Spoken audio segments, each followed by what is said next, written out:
Primera de Corintios, capítulo 11, versículo 23. Muy bien, ahí nuestro hermano Ariel va a estar repartiendo los símbolos, la copa y el pan. Recuerden que esto es solamente para las personas que han aceptado a Jesucristo como su Señor y su Salvador, que han entendido el Evangelio, que han entendido lo que significa la muerte de Jesús en la cruz por nuestros pecados. Así que es algo que solamente debemos hacer los creyentes. En primer lugar, mis hermanos, esto de la Santa Cena nosotros lo hacemos porque Jesús mismo dijo que lo hiciéramos. Es decir, es una ordenanza de nuestro Señor. Vayamos entonces a Primera de Corintios 11, 23, dice el apóstol Pablo: porque yo recibí del Señor lo que también os he enseñado, que el Señor Jesús, la noche que fue entregado, tomó pan y habiendo dado gracias, lo partió y dijo: tomad, comed, esto es mi cuerpo que por vosotros es partido.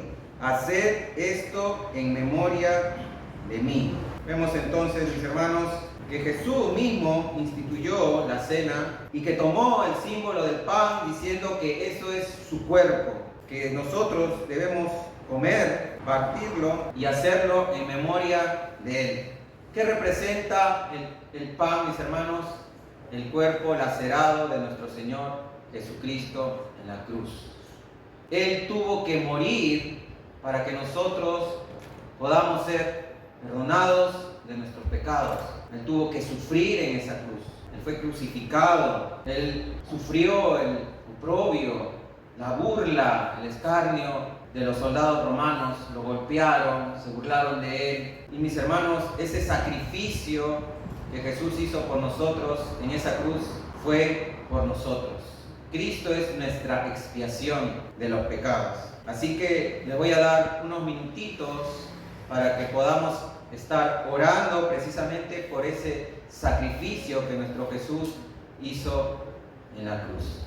Les doy un par de minutos para orar y aprovechar y pedirle perdón también por nuestras faltas, por nuestras culpas y para poder participar dignamente de la cena del Señor. ¿Oramos? Padre Santo, Padre Celestial, te pido, Señor, que perdones nuestros pecados. Venimos a ti, Señor, en este momento recordando el sacrificio que tú hiciste por nosotros en la cruz. Te damos gracias, Señor, por ese sacrificio, ese glorioso sacrificio, Señor, que hiciste por nuestros pecados cuando no lo merecíamos.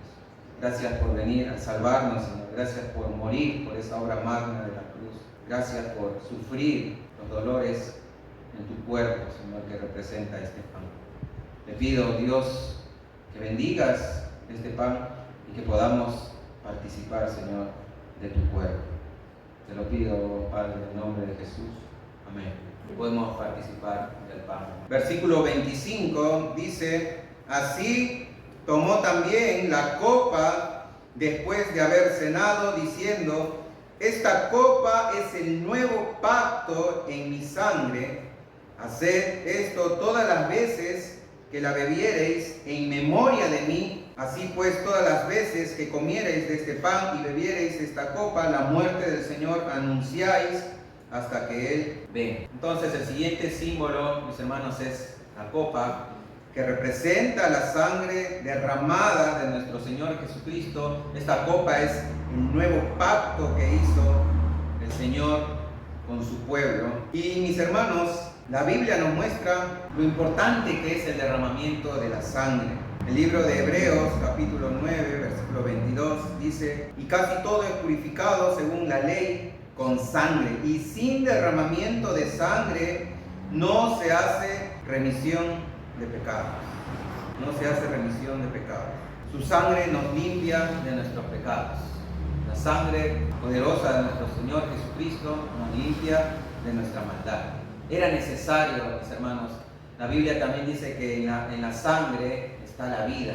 Y Él dio su vida para que nosotros pudiéramos tener vida eterna, como vimos en el ágape. Así que, hermanos, meditemos en esto y le voy a pedir a Evita si puedes orar, por favor, por la copa. Y por último, mis hermanos, Jesús instituyó esta cena estando con sus discípulos. Esto quiere decir, mis hermanos, que en la cena participamos todos los hijos de Dios en compañerismo. Es importante estar en compañerismo, unidos, recordando precisamente el sacrificio que hizo nuestro Señor Jesús en la cruz. Por eso es que debemos hacerlo unidos, como familia, como hermanos, como familia que hemos sido redimidos con nuestro Señor. Así que ahora sí voy a invitar a Elio a que pase a exponer la palabra de Dios. Hermanos, me hace bien cada vez que nos juntamos, nos vemos, porque lo hacemos con un solo propósito, de adorar a nuestro Señor, de alabarlo, de glorificarlo, de poner en alto su nombre, sabiendo que sin Él nada somos. Y esta vez vamos a continuar con la predicación expositiva del Evangelio de Juan. Esta vez capítulo 13, vamos a tomar del versículo 1 hasta el versículo 11 inclusive. De la fiesta de la Pascua, sabiendo que Jesús, que su hora había llegado para que pasase de este mundo al Padre, como había amado a los suyos que estaban en el mundo, los amó hasta el fin. Y cuando cenaban, como el diablo ya había puesto en el corazón de Judas Iscariote, hijo de Simón, que le entregase, sabiendo Jesús que el Padre le había dado todas las cosas en las manos y que había salido de Dios y a Dios iba, se levantó de la cena y se quitó su manto y tomando una toalla se la ciñó. Luego puso agua en un lebrillo y comenzó a lavar los pies de los discípulos y a enjugarlos con la toalla con que estaba ceñido.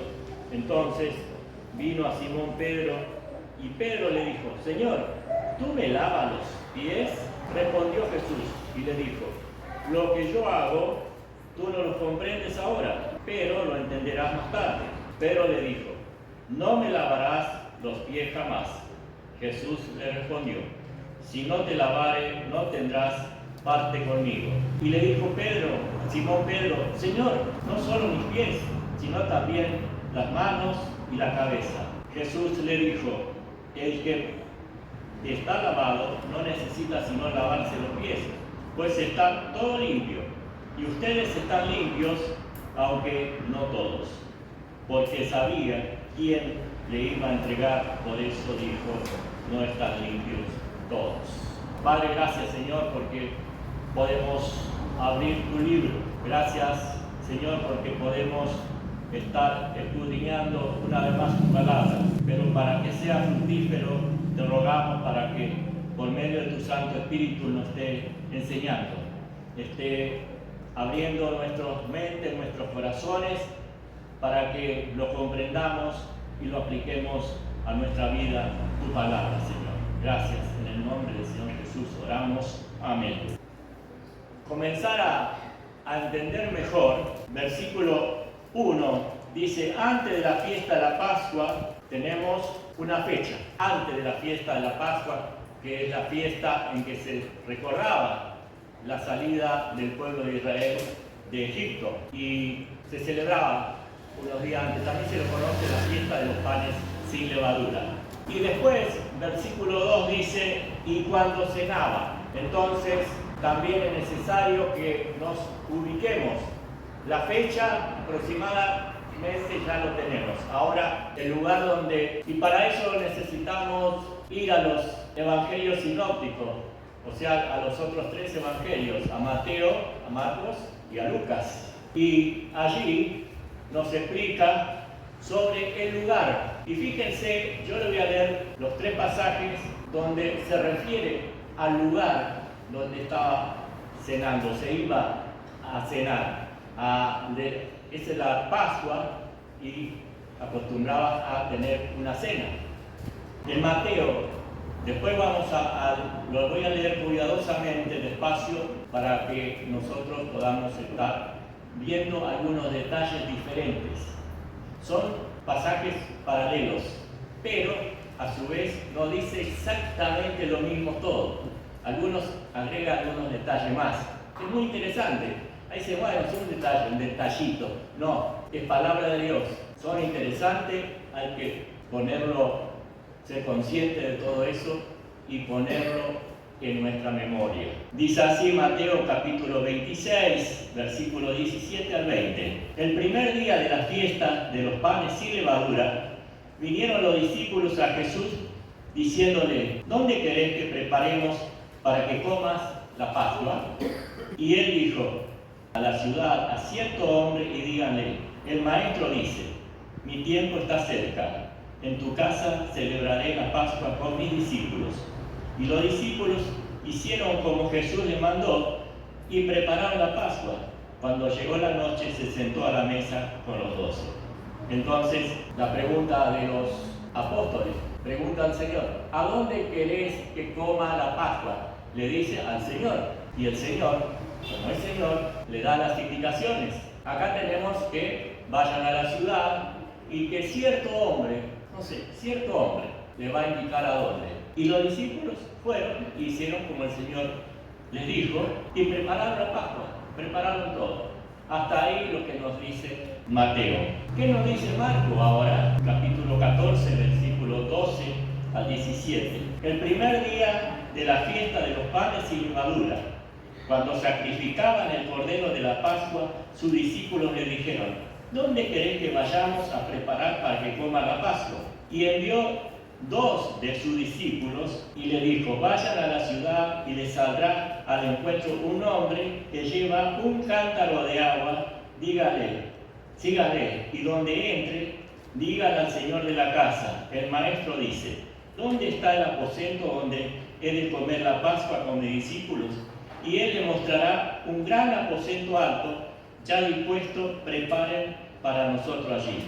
Fueron sus discípulos, entraron a la ciudad, hallaron como le había dicho y prepararon la Pascua. Y cuando llegó la noche, llegó él con los 12. Acá vemos más diferencias, más detalles. ¿Cuántos discípulos fueron? ¿Fueron todos? No, dice que fueron 2. Cierto hombre, bueno, había otro detalle. Ese hombre llevaba un cántaro de agua, un detalle, ¿no? ¿Y qué más? El lugar, un aposento alto, que ya estaba dispuesto. Bueno, 2 discípulos fueron, obedecieron al Señor, prepararon todo y llegó la noche y el Señor se sentó a la mesa con los 12 discípulos. No termina ahí todavía. Sigamos lo que dice Lucas, capítulo 22, versículo 7 al 14. Llegó el día de los panes sin levadura, en el cual era necesario sacrificar al cordero de la Pascua. Y Jesús envió a Pedro y a Juan, diciendo: vayan, preparen la Pascua para que la comamos. Ellos le dijeron: ¿dónde querés que la preparemos? Él le dijo: he aquí, al entrar a la ciudad, les saldrá al encuentro un hombre que lleva un cántaro de agua. Síganle hasta la casa donde entre y digan al padre de la familia de esa casa: el maestro te dice, ¿dónde está el aposento donde he de comer la Pascua con mis discípulos? Entonces le mostrará un gran aposento alto, ya dispuesto. Preparen allí. Fueron pues y hallaron como le había dicho, prepararon la Pascua. Cuando era la hora, se sentó a la mesa y con él los apóstoles. Otro detalle más, otro dato más.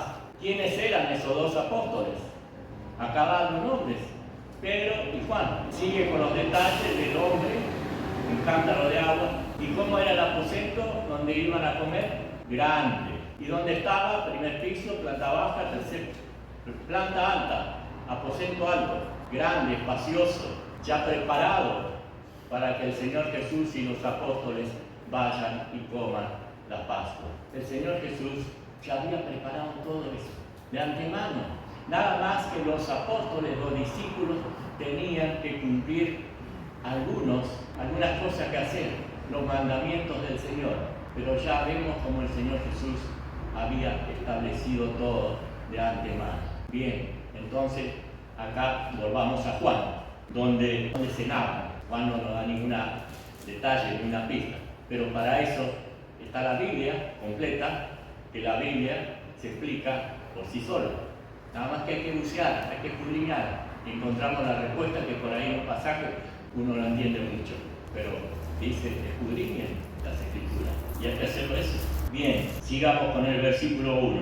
Había llegado para que pasase de este mundo al Padre, como había amado a los suyos que estaban en el mundo, los amó hasta el fin. Había llegado la hora. El Señor Jesús ya estaba cumpliendo el final de su ministerio aquí en la tierra. La misión que le había encargado el Padre ya estaba llegando a su fin. Horas nomás ya estaría allá en la calavera, en el Gólgata en hebreo, cercano a los muros de Jerusalén, a las afueras de la ciudad. Es allí donde sería crucificado el Señor. Pero antes, como lo recordó Carlos, tuvo que pasar por torturas que por allí no lo podemos describir en toda la intensidad, en toda su intensidad y crueldad. Un hombre justo, inocente, pero culpable ante los ojos pecaminosos de los hombres. Y allá lo llevaron. Debía cumplir lo último. Por eso dice, los amó hasta el fin. El Señor amó a sus discípulos hasta el final. Llegaba a su fin, pero su amor estaba intacto por los suyos. ¿Qué les parece, hermanos? ¿Nuestro Señor continúa o terminó cuando Él dejó la tierra y se fue al cielo? No, el amor del Señor continúa presente hoy, obrando en su pueblo, obrando en su cuerpo, su iglesia. Qué bueno recordarlo y saber, el Señor me ama. ¿Se acuerdan de un tiempo, bueno, el siglo pasado, el milenio, en que había campañas evangelísticas y era el cartel por Dios es amor, Dios te ama? Bueno, los que no creían se burlaban, por supuesto, de todo eso, pero es la verdad, Dios es amor, nos ama con un amor santo, no con el amor humano que por a veces nos sentimos y le decimos a la novia, a nuestra esposa, te amo, te adoro con todo mi corazón, y mañana pasado ese amor, le decimos, se terminó, humano, falla. Sin embargo, el amor de Dios nunca falla, siempre está, es inalterable, es un amor que no se extingue, no tiene fecha de vencimiento. Señor Jesús nos ama a pesar de nosotros. El amor de Dios se describe como grande. Si tiene para anotar, yo solamente le voy a dar los textos. Efesios capítulo 2, versículo 4. Es constante. Sofonías capítulo 3, versículo 17. Infalible, no falla jamás. ¿Alguna vez me he escuchado? Perdonadme, hermano, o hermana, o esposa, o hijos, te fallé. Sí, somos humanos, somos precarios en todo, pero el amor de Dios es infalible, quiere decir que nunca se equivoca, nunca falla, es infalible. Isaías 49, versículo 15 al 16. Es eterno. Hoy estábamos recordando que la salvación no se pierde, es eterno, es para siempre jamás la salvación. Y así también el amor de Dios es para siempre jamás, es eterno, no termina nunca. Terminará la ciencia, terminará la fe, pero el amor siempre va a estar, siempre. El amor de Dios se manifiesta. ¿Cómo? Cristo murió por nosotros, aunque éramos pecadores. Ahí lo leemos, es un versículo conocido, Romanos capítulo 5, versículo 8. Que Cristo, aún nosotros siendo pecadores, murió por nosotros, que no merecíamos nada, merecíamos la muerte física y espiritual. Sin embargo, se sacrificó por nosotros. Allá iba el Señor Jesús. Ya le faltaban minutos nomás, horas nomás, para que se cumpla todo esto lo que estoy diciendo. La salvación es gratuita. Tito, capítulo 3, versículos 4 al 7. Por amor Cristo pagó con su muerte para salvarnos. Derramó su sangre. Derramó literalmente su sangre, pero literalmente derramó su vida, porque la vida está en la sangre. Derramó su vida.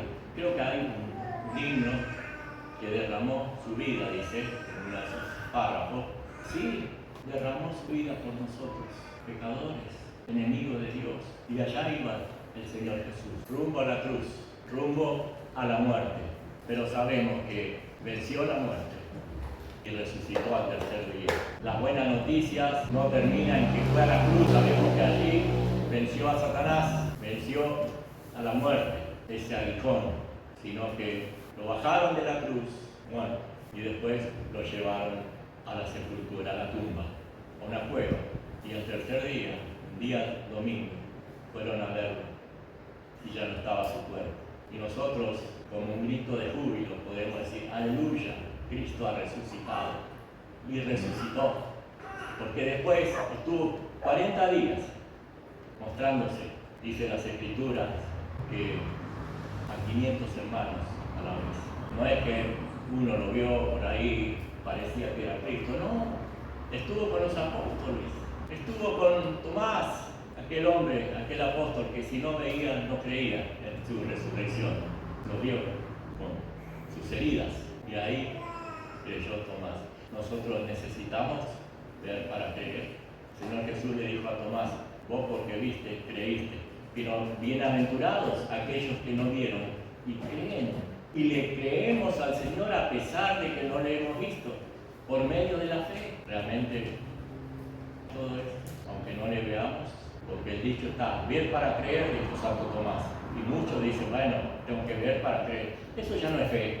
Si esperamos ver para creer, ya no es fe. Versículo 2. Y cuando cenaban, ya estaba el Señor con sus 12, ahí en ese lugar amplio, como el diablo ya había puesto en el corazón de Judas Iscariote, hijo de Simón, que le entregase.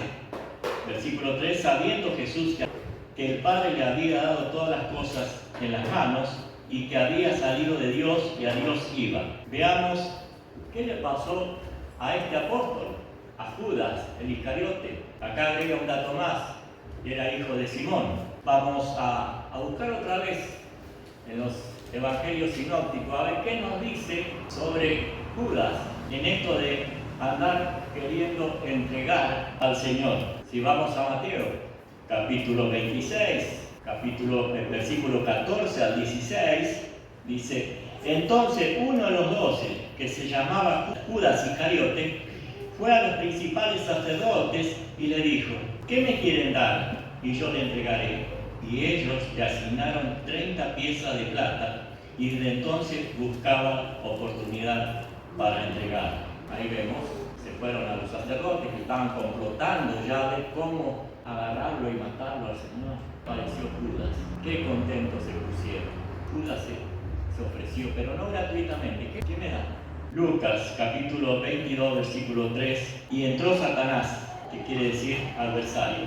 Entró Satanás en Judas, por sobrenombre Iscariote, el cual era uno de los números de los 12, y este fue y habló con los principales sacerdotes y con los jefes de la guardia de cómo se lo entregaría.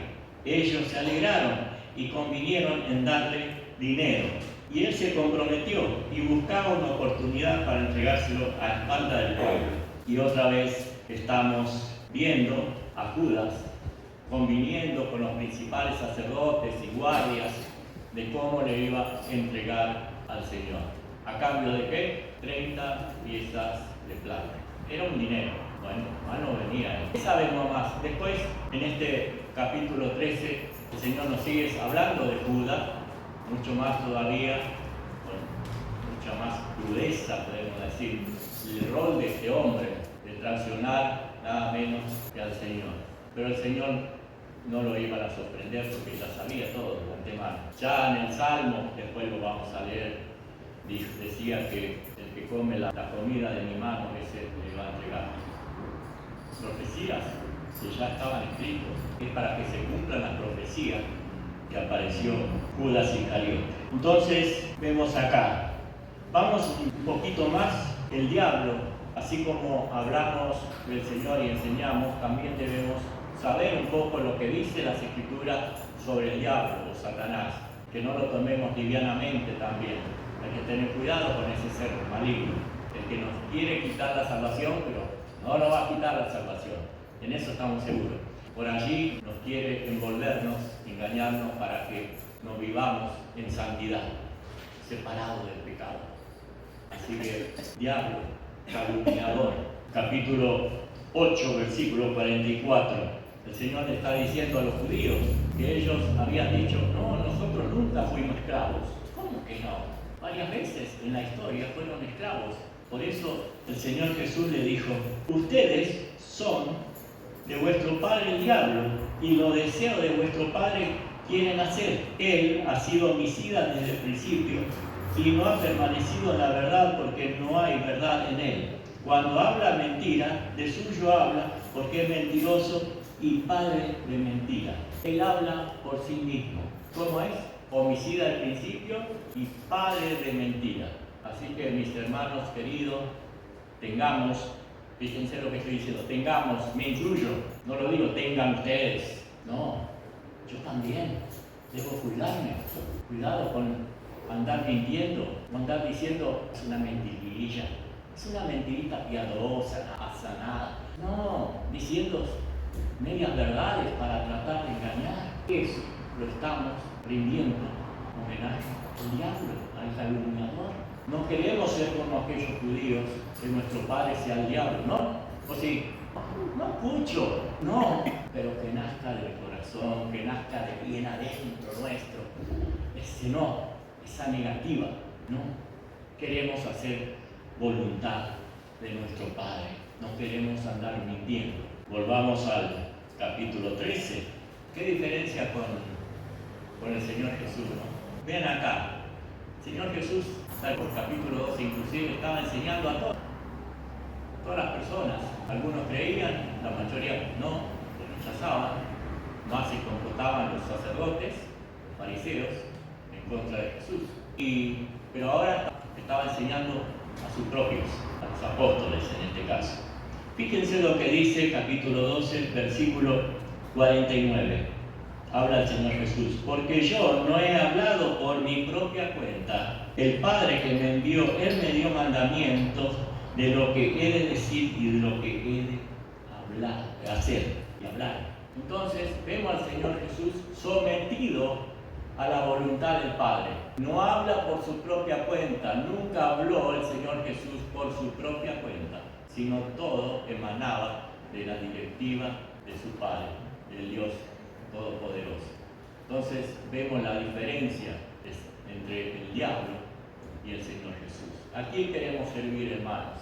Y entonces vemos la cadena: Padre, Hijo, Iglesia, creyentes, Hijo de Dios. La directiva emana del Padre. El Señor Jesús obedece al Padre y nosotros obedecemos al Señor Jesús. Y si obedecemos al Señor Jesús, estamos obedeciendo al Padre. Qué lindo, ¿no? ¿Cómo refuerza eso? A mí, como dije al principio, me hace bien verlo, pero cuánto bien nos hace escuchar a nuestro Padre, escuchar sus mandamientos, que a veces me pesa esto. Pero ¿acaso Dios nos deja solos? Él nos dice, esto, pero va con nosotros, no nos deja solos. Estamos trabajando en una construcción, la albañilería. Por ejemplo, yo he sido albañil y el jefe dice, bueno, entren esos 1000 ladrillos. Pero el jefe nos mira cruzado de brazos, no va y no nos ayuda. Entremos esos ladrillos, te dice, se incluye en el habla. Entremos, y uno va y le mira al jefe, al patrón ahí, está cruzado de brazos. Dios dice, vayan y hagan, pero el Señor no nos deja solo, va. Cuando le mandó a esos 2 discípulos, a Pedro y a Juan, para que vaya al encuentro de ese hombre con el cántaro de agua, en el cual le iba a indicar dónde estaba el aposento alto, Dios ya lo había dispuesto todo, como dije hoy. Nada más que había que ir y hacer lo que Dios había dicho al Señor Jesús, ¿no?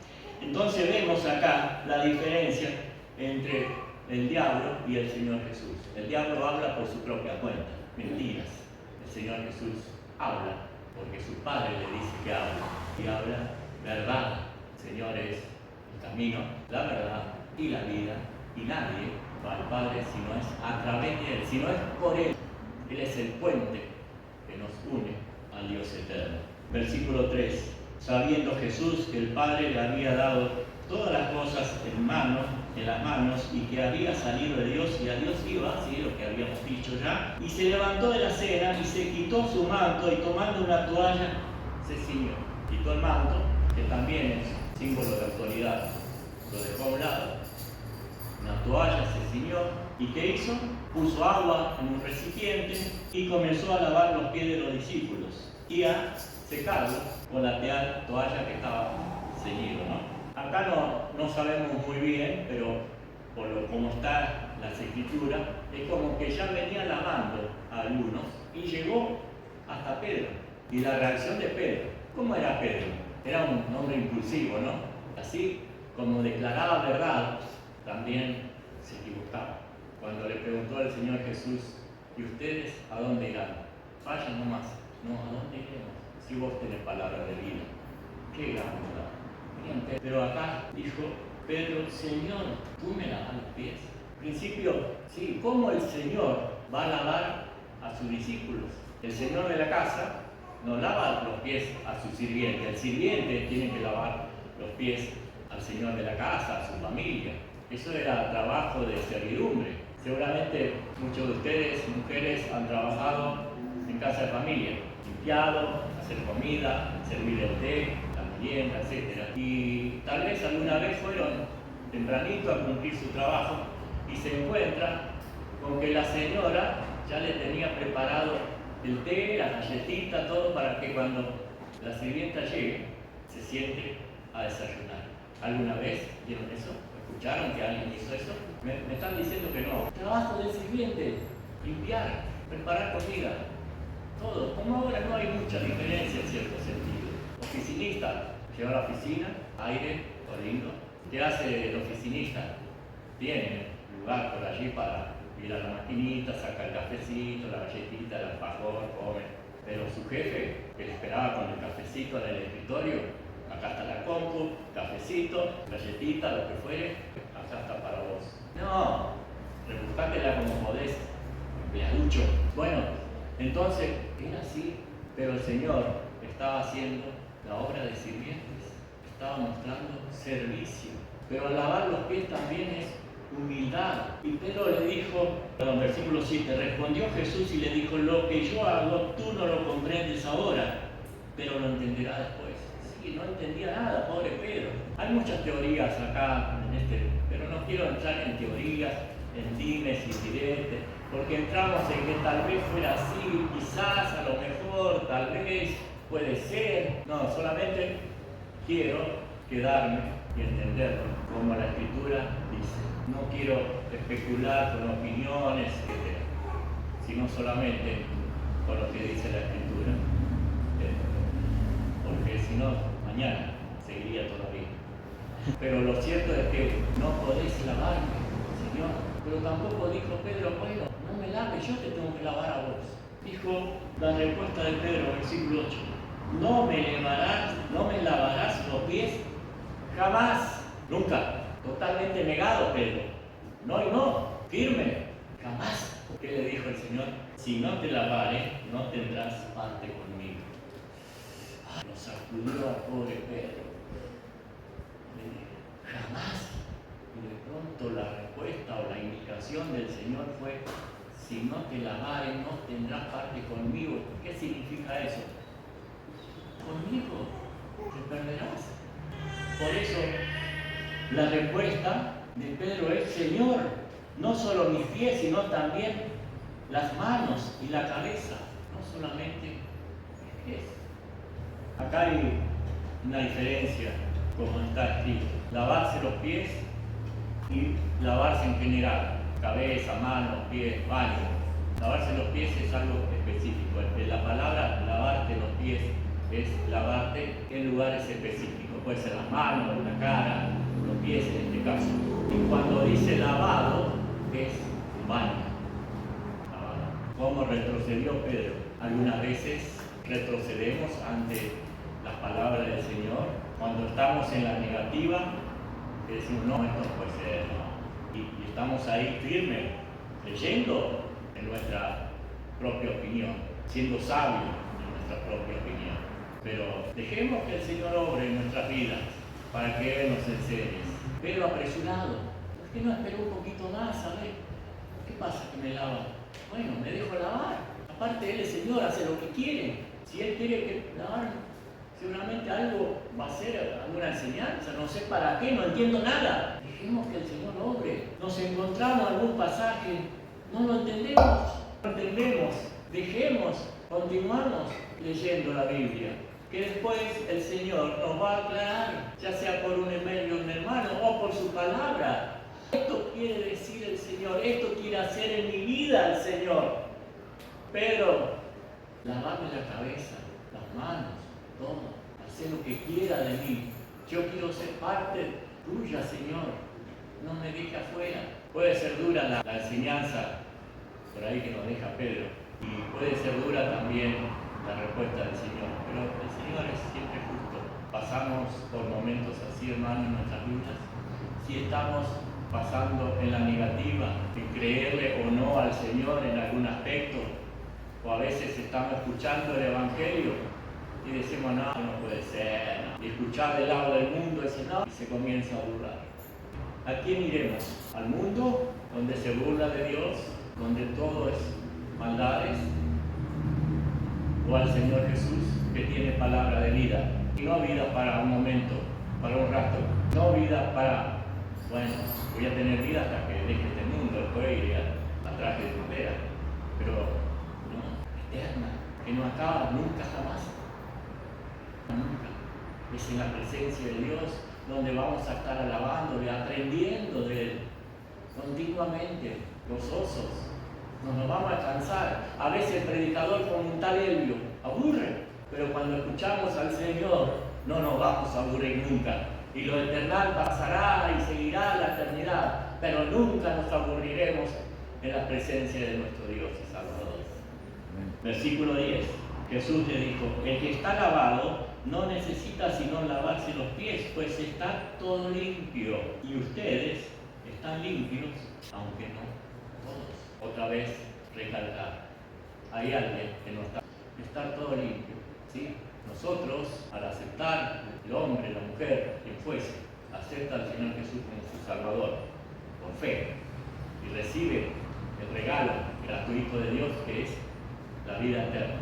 Claro, uno tiene que arrepentirse de sus pecados, reconocer que ofende a Dios y le pone y le cuenta a Dios, se arrepiente. Pero arrepentimiento es cambio de mente, pensar distinto. Ya no pienso como antes, ahora pienso como Dios quiere que piense, arrepentido de pecados. Estamos completamente. ¿Cómo? ¿Con qué? Con la sangre, preciosa sangre que iba a derramar allá en la cruz, en el monte Calvario. La cruz, emblema de afrenta y dolor.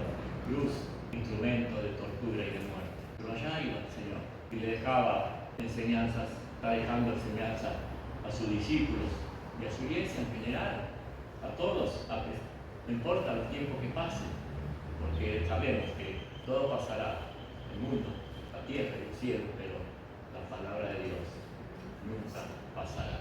Y vemos acá, el que está lavado no necesita sino lavarse los pies, pues no está todo limpio.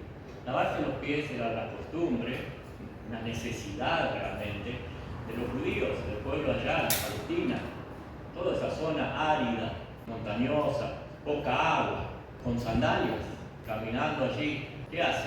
Se llena de tierra. Yo viví hasta los 10 años en el campo, allá en Corrientes, y los chiquitos jugábamos, por supuesto descalzo, no porque no teníamos, simplemente porque era mejor andar descalzo, una tierra arenosa, polvorienta, y al llegar la tarde, si no nos bañábamos, mi mamá me limpiaba los pies, y claro, en ese entonces no se usaba pantalones largos los chicos como ahora, era corto hasta las rodillas, y bueno, de las rodillas para abajo, tenía que lavarse los pies antes de acostarse, y los judíos también se lavaban los pies antes de acostarse, pero también cuando llegaba a una casa, el dueño de casa le ofrecía agua, y los sirvientes le lavaban los pies a los invitados a la casa, pero acá el Señor no estaba enseñando eso o trasladando eso, no, el Señor estaba enseñando otra cosa. Están lavados todos, pero hay que lavarse los pies. Son salvos, pero necesita lavarse los pies. ¿Qué es lavarse los pies? Perdón de pecados. Andamos por este mundo, hermanos queridos, y en este mundo nos contaminamos. Muchas veces pecamos. ¿Se te ha escapado algún insulto de la boca? Si estás en eso, el Señor limpie y cargalo, la palabra del Señor en tu mente, en tu corazón, para que en lugar de salgan insultos, de la boca salga palabras que edifiquen a los oyentes.